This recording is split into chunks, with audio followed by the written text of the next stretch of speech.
তিন রকমের ধর্মের লোক বেশি আছে, খ্রিস্টান, ইসলাম আর হিন্দু।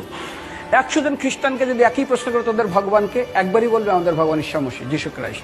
মুসলমানকে জিজ্ঞাসা করবে 3 থেকে 5 মানে মৃত্যুর আগে পর্যন্ত, যাকে এই তোদের ভগবানকে, একই উত্তর দেবে, ভাই আমাদের ভগবান হলো আল্লাহ।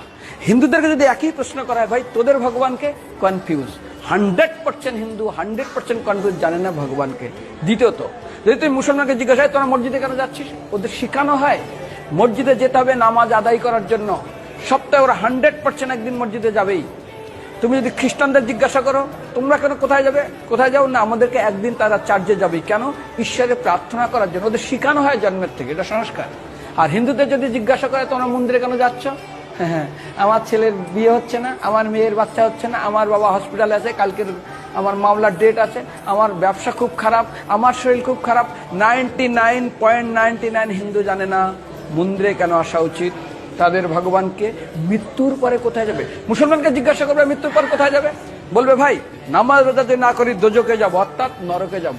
যদি হিন্দুদেরকে জিজ্ঞাসা, ওদেরকে বলবে আর যদি করো নামাজ রোজা করি তাহলে বেহেশতে স্বর্গে যাব। যদি খ্রিস্টানদেরকে জিজ্ঞাসা করো, এই তোমরা যদি আমরা ঈশ্বর আরাধনা করি হেল অর্থাৎ নরকে যাব। যদি বলা হয় যদি করো ঈশ্বর আরাধনা তাহলে তোমরা হেভেন স্বর্গে যাব। আর হিন্দুদেরকে বলে যে তোমরা মরার পরেই 99% হিন্দু এটাই বলে, মিথ্যাই বলে, আমার বাবা সাজ্ঞানে স্বর্গে গিয়ে বসে। তোর বাবা কি জমি কেনা আছে নাকি স্বর্গে? তোর বাবা জমি কেনা আছে যে তোর বাবা মরার পরে স্বর্গে গেছে, হোয়াটসঅ্যাপ করে দেখি এই যে অ্যাটাচ বাথরুম টয়লেট আমি একদম ভালোভাবে পৌঁছে গেছে, তোর বাবা স্বর্গে গেছে, জানিস তুই? আরে মৃত্যুর আগে এত কষ্ট পায়, এত কিছু করে, মারার পরে আমার বাবা স্বর্গে গেছে।